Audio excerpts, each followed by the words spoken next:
By the way, it turns out I have a golf trip with my boss this weekend, so I'm leaving all the moving preparations to you.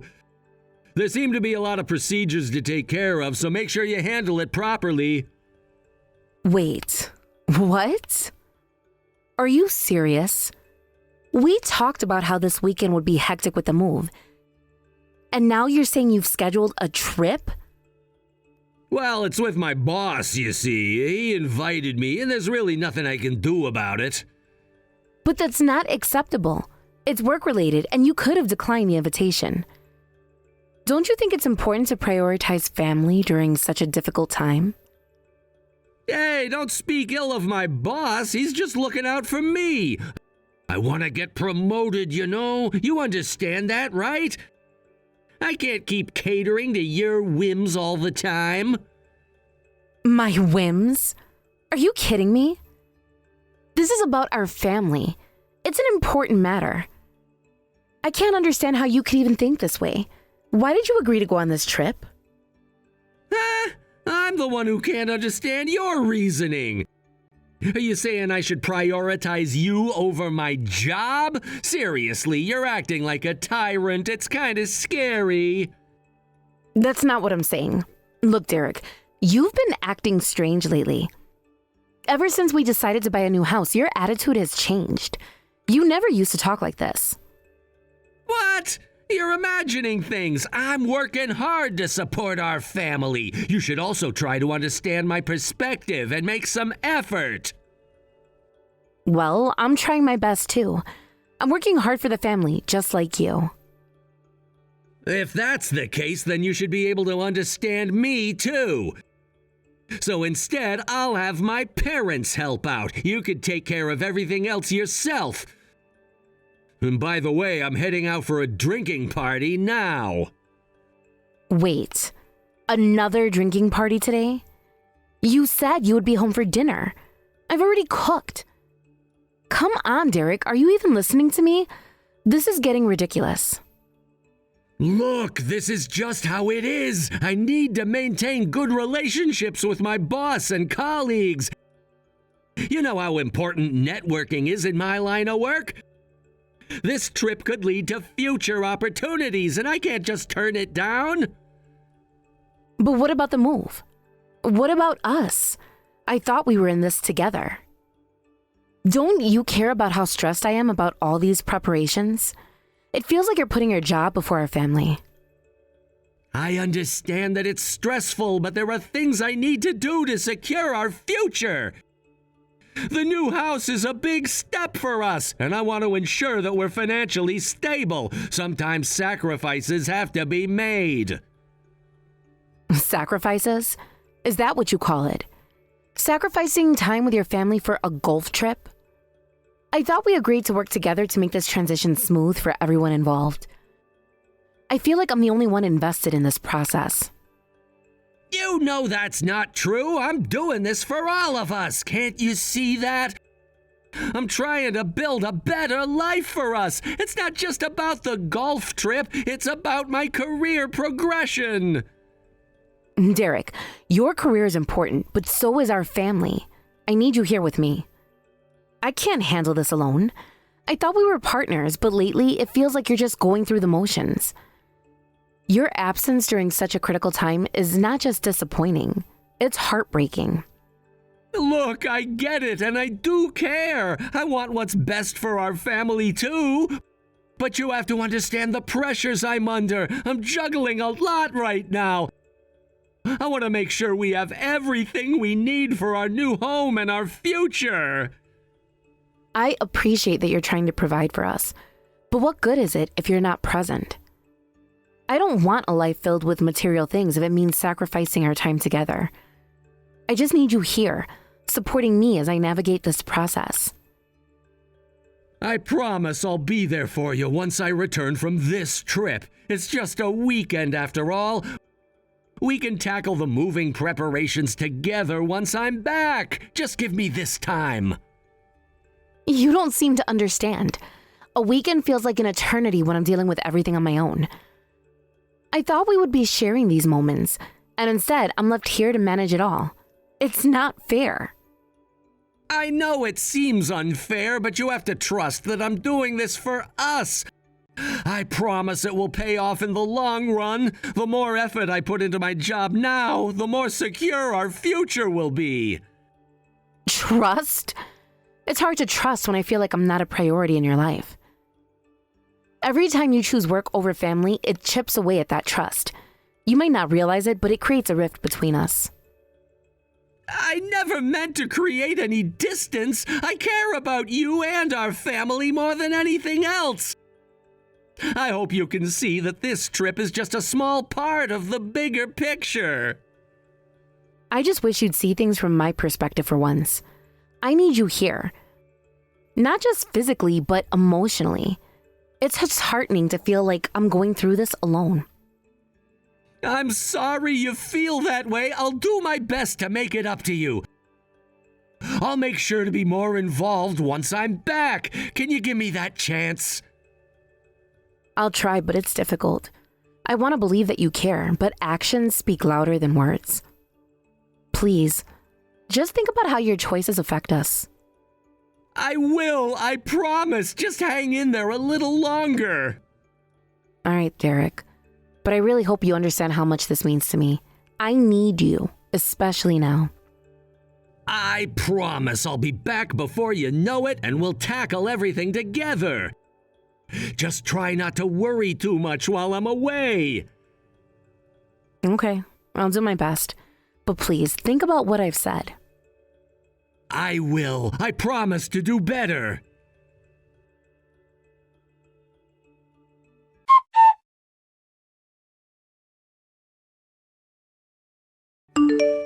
You know, I saw you getting scolded by your mom again this morning. It's honestly hilarious how she calls you a terrible wife. It just proves that what I've been feeling all along wasn't wrong after all. Well, about that, I just can't take it anymore. Seriously, why do your parents have to live with us? They just moved in without asking and expect to live here with us. It's so frustrating. And what's worse is that I'm treated like some kind of servant. It's unbearable to have to deal with this every single day. If you're gonna be a good wife, you should at least have the kindness to let your in-laws stay in a new home with you. Your mom being strict is just her way of teaching you how to be a better wife. If you don't like it, you can just leave. Wait, are you serious? Of course! Do you think I'm joking? Go ahead and try leaving if you can. I've already filled out the divorce papers and handed them to you, right? You've got all the necessary documents with you, don't you? But let's be real, you won't actually go through with it. No one's gonna want to pick up a 30-something woman like you, especially not with your attitude. The chances of finding a second husband after a divorce are basically zero for you. Do you really think so? I absolutely do. If you think you can leave, then go ahead and try it. Just know that once you walk out that door, you're never coming back. Thank you. I'll be leaving right away, so goodbye. Wait, what? Hold on. You really aren't being cute right now, acting all stubborn like that. No, I'm not acting stubborn. I really mean it. I'm leaving, so goodbye. You're actually serious? Yes, I am. I've made up my mind. I'm leaving for real. But you can't just throw everything away like that. What about the life we built together? Life? What life? Living like this, being treated like a maid in my own home, that's not living at all. I refuse to put up with this kind of nonsense any longer. You really think you could just walk out of here and find a better life? Who do you think will take you in? You'll be back before you know it. You don't know that. I'm done with this. I can't keep living in a situation that makes me miserable. I've reached my breaking point, and I deserve to be happy. Sure, go ahead and say that, but you know deep down you'll regret this. It's not as easy as it sounds. What will you do when you realize you've made a huge mistake? It won't be a mistake. I'm ready to take the leap. I deserve to live my life without constantly feeling like a burden. But you're acting impulsively. If you really thought this through, you could lose everything. I'd rather lose everything than keep living this way. I want a chance to start over, to find a life where I'm treated with respect. You're acting like a child, making decisions without considering the consequences. Is this really how you want to handle things? I'm not a child. I'm taking control of my life for once. I won't let anyone dictate how I should live. Fine. Do whatever you want. Just remember, you're the one making this choice. I will, and I'm excited about it. You really think you're going to find a better situation? Yes, I do. Well, good luck with that. Thank you. Just don't come crying back to me when you realize how tough it is out there. I won't. It'll be fine.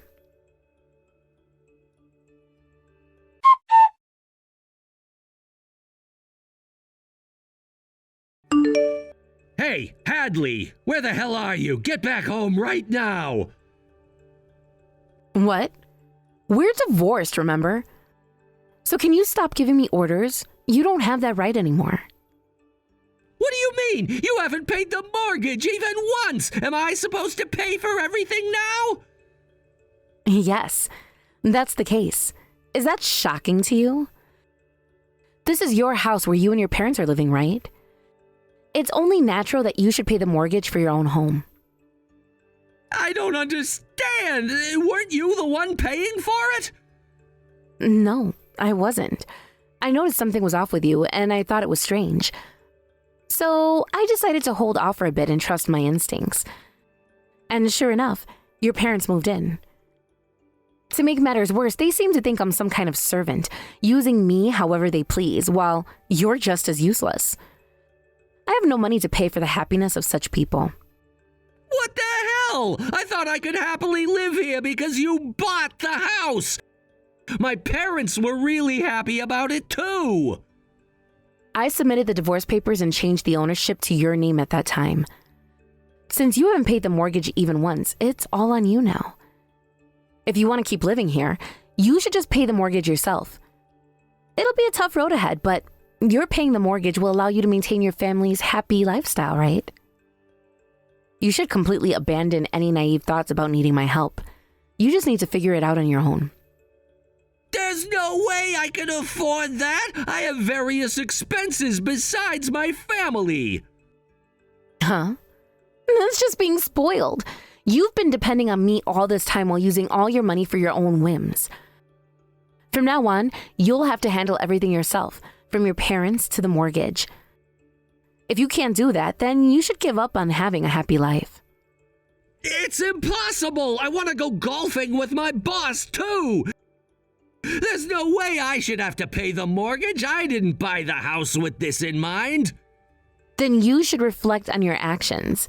You have relied on me for everything, from household matters to living expenses, while you've been spending all the money you earned on yourself. The fact that you mistook me for your servant is just your bad luck.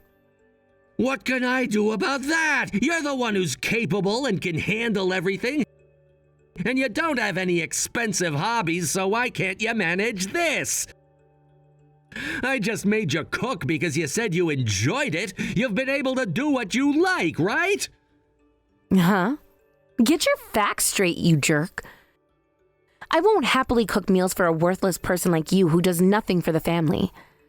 On top of that, your mother keeps complaining and trying to adjust the seasoning to her taste, making the food taste ridiculous. After she messes everything up, she blames me for it.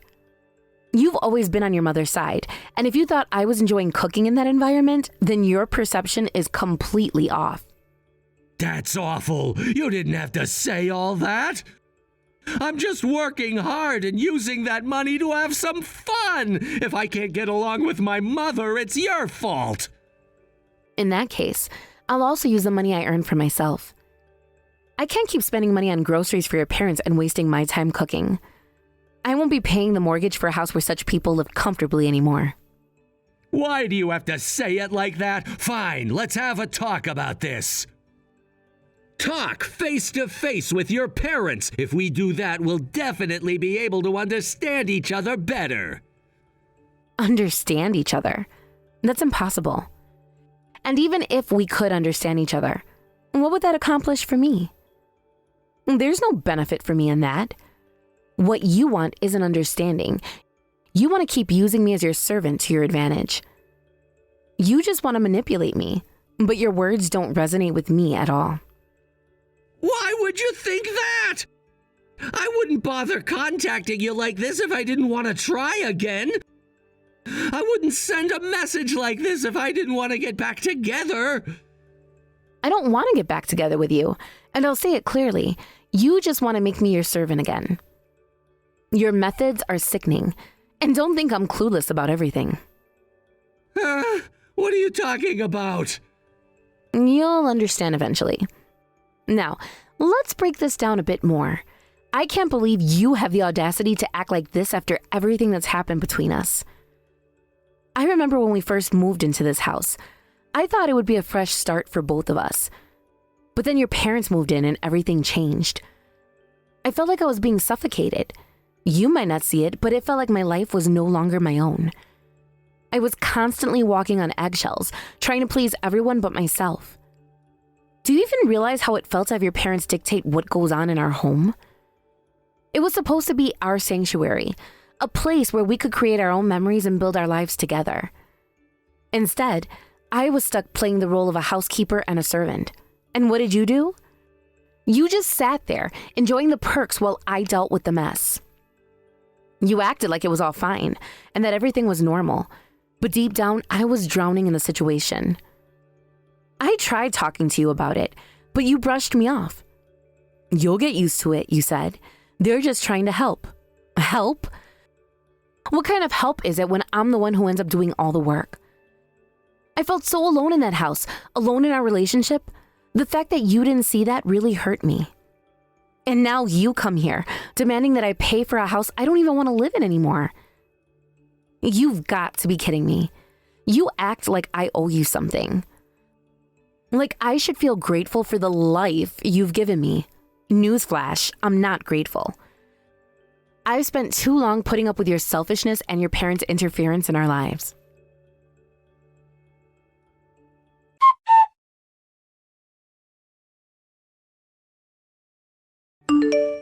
I'm back, Hadley. I'm all set. Cameron, thank you. Finally, this moment has come. Yeah, it really has. You've worked so hard. You've endured so much with that worthless guy. Your in-laws just moved in without permission and treated you like a slave. I would have been tempted to call the police if I were in your shoes. Thanks for understanding. You have no idea how many times I almost lost my mind during all of this. But now I can finally get my revenge, and I intend to make him regret treating me like this. Once this is all over, I'm going to find my own happiness, and thinking that I can finally put this behind me actually makes me feel amazing. That's right. At first, I was really worried about whether I should tell you or not, but I guess it was the right choice after all, right? Of course. I'm actually really grateful to you for this. You see, I originally felt something was off, but I just ignored it and pretended not to notice. If I had continued doing that, I would have ended up living a life of enduring all that forever. I would have kept putting up with the bullying and petty remarks from those awful in-laws. And you were the one who saved me from that. That might be true, but... Plus, you didn't just shock me. You also proposed solutions. I'm really thankful for that. I'm glad to hear you say that. Some people might say it's better not to tell the person directly. They might think, what's the point of telling them? It's just mean-spirited.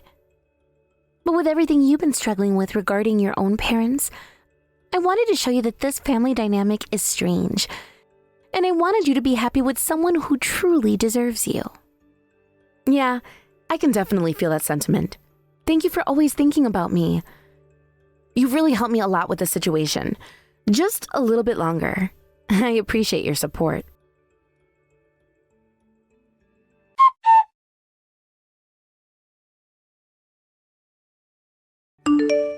Hey, Hadley, what the hell is this? Why did you send me something like this? Why, you ask? Well, it's because I'm expecting you to pay me some compensation. Huh? It's not, huh? Of course it is. After all, you were involved with another woman while you were married to me. How do you know about that? And why are you sending me this now of all times? It's not now or later. This is about the time when we were married, so I thought I should settle things properly before cutting ties with you. What the hell does that mean? You send me something like this, videos and photos, and let my parents see them too. It's nothing but humiliation. Oh, is that so? Then maybe you shouldn't have done something that would end up being embarrassing from the start, huh? You adored me and excluded me from your parents' lives, and yet seeing your mistakes revealed should be nothing to worry about. That's a different story. When did you notice all this? I felt something was off from the beginning. However, my certainty changed when my best friend told me she spotted you with that woman at a fancy hotel lounge. What the hell? Why didn't I hear about this? Of course you wouldn't have. While you were off in your own world, my best friend turned pale and sent me proof with photos. She said, "Isn't that Hadley's husband with another woman, enjoying themselves in the hotel lounge? Surely that can't be right." Was it really me? You must be mistaken, right? It was definitely you, clear as day. Do you understand? You wore that outfit when you came home, and I remember how I felt when I chose that outfit for you. That's... My best friend was probably heartbroken over it too. She was conflicted about whether or not to tell me if she was really Hadley's husband, but she decided she couldn't keep pretending not to know when she was with me. She said if I was being deceived, I needed to know the truth and be able to find my own happiness. She even introduced me to a detective. Well, it's not like that's such a big deal. You're just overreacting. You women really have a way of making everything about yourselves. Isn't it normal for a guy to mess up sometimes? Don't try to brush it off like that. And why are you acting like you represent all men? Not every guy is like that in this world. If you're saying that seriously, then you're just a piece of trash. What are you talking about? Your father did the same thing, didn't he? That's why your family fell apart and you've been playing the victim, always fighting. You said that yourself. You know better than anyone that guys are like that. What are you expecting? So you really are that kind of person, huh? That's right. I grew up in a family like that. Both of them had other partners outside of the family, acting like victims, while I, as a child witnessing this, learned to be suspicious of people. That's why I picked up on your suspicious behavior rather quickly. It's ironic, isn't it? I didn't want to create a family like that, yet here I am, married to a guy who does just that. You're starting to understand, huh? That means you bear some responsibility too, right? You chose me after all. Do whatever you want. What did you say? I don't care what you think of me. Feel free to laugh at me as the poor, foolish woman who was betrayed by you with another woman. And that's the truth after all. I got hurt again because I caught a worthless man. But that doesn't change the fact that I'm the victim here. Don't change the subject.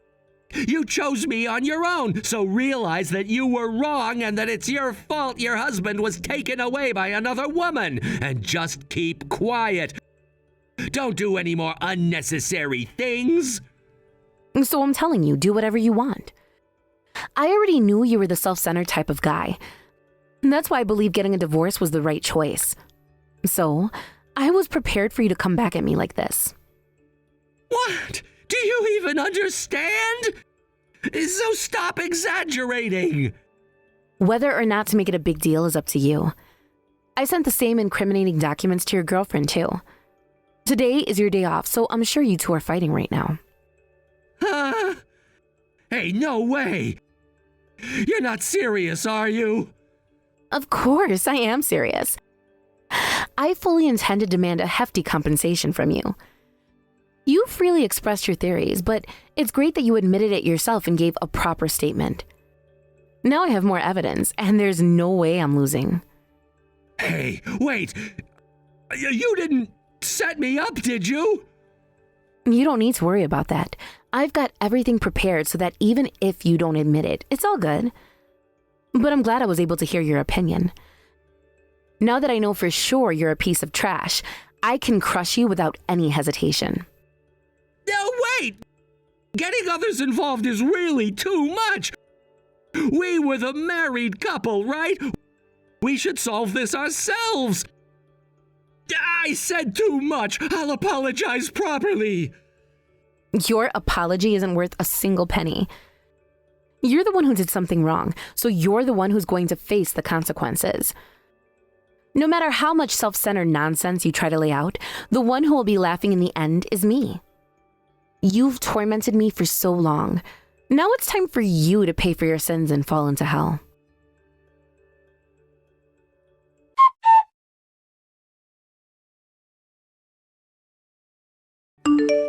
As I looked at Derek, it was clear he was in a state of panic. The once confident demeanor he had maintained throughout our tumultuous relationship was now replaced with an unmistakable sense of dread. He attempted to apologize, trying to express remorse for everything that had happened between us. It was almost comical how desperately he sought forgiveness at that moment. However, I couldn't help but feel that his apology was nothing more than an act of self-preservation. For me, an apology that seemed to be motivated by guilt and fear of consequences held no true value. I had endured so much pain because of his actions, and merely saying, "I'm sorry," would not erase the suffering I had experienced. So, instead of accepting his half-hearted attempt at reconciliation, I firmly asserted my demand for compensation. It was time for Derek to face the consequences of his choices, and I was resolute in my pursuit of justice. The emotional scars he had left on me were deep, and I wanted to ensure that he understood the gravity of his actions. As I laid out my case for the compensation I deserved, I could see the despair wash over him. He realized that he was not in a position to pay me what I was asking for. The truth was, he had not only betrayed me, but had also accumulated financial burdens that he could no longer manage. With a heavy heart, I watched as he grappled with the reality that he and his family would now face the consequences of his betrayal. News quickly spread about the repercussions of Derek's actions. It wasn't long before I heard the whispers about his family's downfall. Unable to cope with the financial strain caused by the compensation I sought, they ultimately lost everything. Their home, their stability, and their sense of security all crumbled as a result of his choices. It seemed fitting in a way. They had treated me like I was expendable, and now they were experiencing a taste of the chaos they had inflicted upon me. I couldn't deny that a part of me felt a sense of satisfaction at the turn of events. Here was a man who had caused me immense emotional turmoil, and now he was facing the consequences of his actions. In a twisted way, it felt like poetic justice. After everything they'd put me through, I couldn't help but think, serves you right. Their descent into homelessness was a stark reminder of how quickly things could change. The very individuals who had once held power over me, who had dismissed my feelings and my worth, were now struggling for basic necessities. It was a bitter irony that I found myself savoring. In the aftermath of this turmoil, I realized that I had emerged stronger. I had fought for my dignity and my right to be heard. No longer would I allow myself to be a victim of someone else's poor choices. Instead, I had taken a stand, demanding what was rightfully mine. It was a powerful realization that shifted my perspective on the entire situation. As Derek's attempts to apologize faded into the background of my life, I found myself contemplating the lessons I had learned from this ordeal. The pain he had caused me had been profound, but it had also ignited a fire within me. I was no longer willing to accept the treatment I had endured. This realization marked a turning point in my journey. I began to focus on rebuilding my life, using the strength I had gained from confronting Derek to propel me forward. I refused to allow his actions to define me any longer. Instead, I set out to create a future that was free from the shadows of my past. I sought support from friends and family, and they rallied around me during this challenging time. Their encouragement reminded me of my worth and helped me see that I was not alone. I began to embrace the idea that I could rewrite my narrative, crafting a story that was rooted in empowerment rather than victimhood. With each passing day, I found myself growing more resilient. I focused on self-care and healing, allowing myself the time and space to process everything that had happened. It was a journey filled with ups and downs, but I was determined to emerge from it all stronger than before. Derek's attempts at reaching out to me gradually faded into oblivion. I had moved on from the need for his apologies or explanations. I was no longer interested in his words. I was more concerned with my own healing and growth. I had learned that I deserved better, and I was committed to creating a life that reflected that belief. As I continued on this path, I found solace in the knowledge that I had taken control of my own destiny. I was no longer a pawn in Derek's game. I was the one holding the pieces. This sense of agency empowered me, and I started making choices that aligned with my newfound values. Derek's downfall, while unfortunate, was a reminder of the importance of accountability. He had taken advantage of my kindness and trust, and now he was facing the repercussions of his actions. I had no sympathy for his plight. After all, he had chosen to betray me. In my heart, I felt a sense of closure. The pain I had experienced was still present, but it was no longer a defining factor in my life. Instead, I began to view it as a catalyst for growth. I had learned valuable lessons about trust, resilience, and the importance of standing up for myself. With each step I took away from the darkness of my past, I felt lighter. The burden of Derek's betrayal began to lift, and I could finally breathe without the weight of anxiety pressing down on me. I was embracing my independence, and it felt liberating. Over time, I realized that this experience had transformed me in ways I hadn't anticipated. I became more aware of my worth and less willing to tolerate disrespect in any form. I had emerged from the fire, forged into a stronger version of myself. Derek's name slowly faded from my thoughts, replaced by a newfound sense of purpose. I began pursuing my passions, setting goals for myself that were aligned with the person I had become. Each accomplishment, no matter how small, was a testament to my resilience and determination. I found joy in the little things, spending time with friends, exploring new hobbies, and investing in my own personal growth. I was no longer defined by my past. I was crafting a future that was filled with hope and possibility. As I looked ahead, I could see a life that was vibrant and full of opportunities. I no longer felt the need to dwell on the negativity that had once surrounded me. Instead, I embraced the idea that I was the author of my own story, and I had the power to shape it as I saw fit. In the end, Derek's downfall served as a reminder that life had a way of balancing the scales. While I may have experienced pain and suffering, I had also discovered strength and resilience. I was grateful for the lessons learned, and I looked forward to the future with optimism. This chapter in my life was just the beginning of a new journey, one that was marked by growth, self-discovery, and the unwavering belief that I deserved happiness. No longer would I allow anyone to dictate my worth. I was taking the reins, and I was excited to see where this journey would lead me. With each new day, I was reminded of my power and my potential. I had weathered the storm, and now I was ready to embrace the sunshine. The future was bright, and I was determined to make the most of it. I had come so far, and there was no turning back now.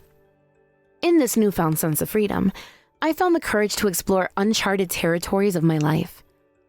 The possibilities were endless, and I was ready to dive in headfirst, fueled by the knowledge that I had the strength to overcome anything that came my way. So, as I moved forward, I carried the lessons learned from this experience with me. I was a survivor, a warrior in my own right, and I would not let the past dictate my future. I had reclaimed my life, and I was ready to write the next chapter with purpose and passion.